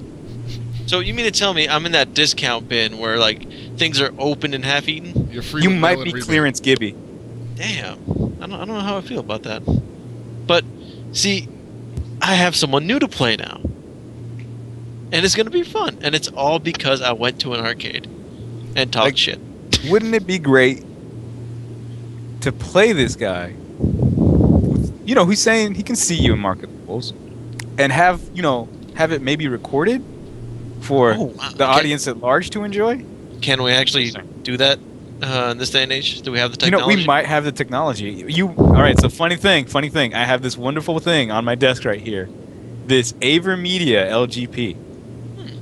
Interesting. Now, depending what we used to play on, it could be possible to record it directly to this. I see. Interesting. Shout out to Ave Media. Mm-hmm. Go buy one today. Yeah. The whole company. Yeah. So it should be fun. No, it I won't. don't know Don't when- lie to the man. It won't be fun at all. I didn't say who it's going to be fun for. I just Like, said it will you're be like the fun. worst person for this shit. Like, I don't know what It'll it is, be but fun whenever to you watch. talk, like you talk No, yeah, shit exactly. about somebody's like ability of playing Garbo Mark of the Wolves, and for some reason, the way you say it, it just makes you like sound like you're attacking their manhood. So they're like, "Well, I gotta fucking back up my balls," you know? Like I gotta play him in Mark of the Wolves, knowing we can't fucking win, but we still do it anyway. And then you get a bunch of people that I've never met in my life to come and watch me get my ass handed to me in Garbo Mark of the Wolves, and I end up wearing a trash bag dress for some reason that I can't even explain to begin with. And No, now when look, are you those gonna- people it you never sounds- met in your life are now your best friends. It sounds like somebody's mad. The real question is, when are you gonna eat Hans's cooking? Yeah, actually, Help Pockets, that was one of the stipulations you added. Loser had to eat Hans's cooking. You still have not eaten Hans's cooking. Hans is probably a good cook by now. His girl's been teaching. I don't think so. Lord Hans does not have that, that lordy touch with the cooking. So you have to eat food he makes from scratch, right? That was the deal that you made with me when you thought you were going to win. I don't know why you Hey, thought all you right, were you gonna get him on the phone, and I will. Well, we right. got to decide what dish he's got to make. Okay, that'll be easy. I would Sweet want Han- something that can be specifically made from scratch and has the highest potential to be disgusting. So might I suggest?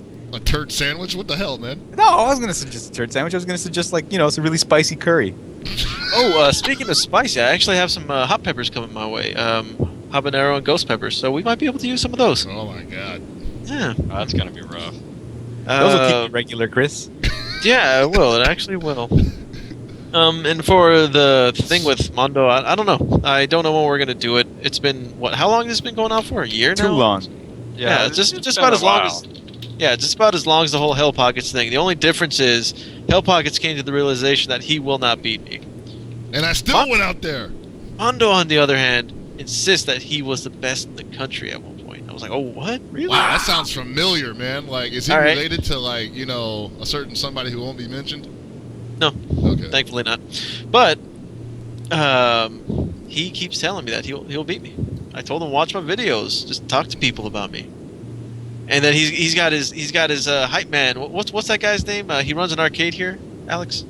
Hold on. So that's the tip of my tongue here. Watson? Yeah, that Is it guy. Watson? Yeah. That guy also talking shit about me too. I mean, they think they could beat me, or well, they think Mondo could beat me. I'm sure Watts won't touch the game, but yeah, it'll be fun. That should So be this like is the just- special for like the next run back. This Yeah. should be. This could be, I think, an interesting sideshow to one of the mystery game tournaments. Yeah, if we do it, he says he wants to do it on a Friday where he doesn't have any obligation to stream. Yeah. Yeah. So I think that's his way of saying I don't want to stream me get my ass kicked, but I respect it's still that. gonna get recorded somehow. Well, here's the thing: is even he doesn't have to stream it. We have people that have run his stream equipment before, and we have multiple ways to record it. Like if we have to handycam this, Mhm. and get the full Tyrone of the audience effect going on, we'll be more than happy to oblige. And the other thing is, he was talking a lot of trash before, saying that he wanted to put stuff on the line, but there's still nothing on the line for this, so we need to discuss terms. I will let him make up all the terms because I don't care. Nah, dude, Like- you should take his Sega Saturn pad. Wow, that's, Yeah. that's Oh yeah, that's what he plays PC on, isn't it? It's really That thing's rough. worth a lot of money now, Oh, actually. bro. That's true. Do you have like some VLX Diamond laying in the back? You'd be like, yo, we play Diamond versus Saturn. All right. So I think we got some stipulations here in mind, and this is gonna happen soon. So you guys be on the lookout for it because it's gonna be Pester Hilarious. We'll Mondo, let you know. Keep If keep, it gets keep yelling at recorded, we will Mondo to let you play. know. An SDR production. Yeah, tweet at IE Battlegrounds and Super Dojo, and let them know you want to see the two of us play on stream soon in Mark of the Wolves. It'll be funny for you guys. You guys will enjoy the show, and we'll have Sanchez commentated. So, Hey, there's All a right. picture of Hellpox in the trash bag. Fucking In chat. shit. What are you talking about? Yeah, I think amazing. I think that about sums it up. Oh. Anybody else got anything? Kelly, you dead? I'm good. Are you good, Dad? I've been observing. Yeah. Excellent. All right. Nobody else has anything? I got one thing, but I was a little distracted by. All right, what you got? Yeah, I just wanted to say that the River City Ransom Underground Kickstarter has reached 125,275 Canadian dollars, and it has 8 days to go. I think 108. They want 180,000 Canadian dollars before they reach a goal.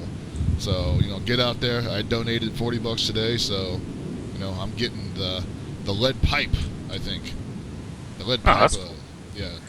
Keep in mind, the Canadian dollar is weaker than the super strong ultimate Patriot US dollar right now. So you get more bang for your buck when you donate. That's right. Oh man, I only got the wood stick. I got the lead pipe. I want the lead pipe. I don't want the wood stick. Well, go donate more. I gotta donate And- $25 more. Shit. And I believe the Injustice patch goes live tomorrow. That's going to be overhauling the game severely. So I know a lot of people have been very, very angry, I guess is a good way to say it, about the continuing dominance of Superman. It'll be interesting to see if this changes that.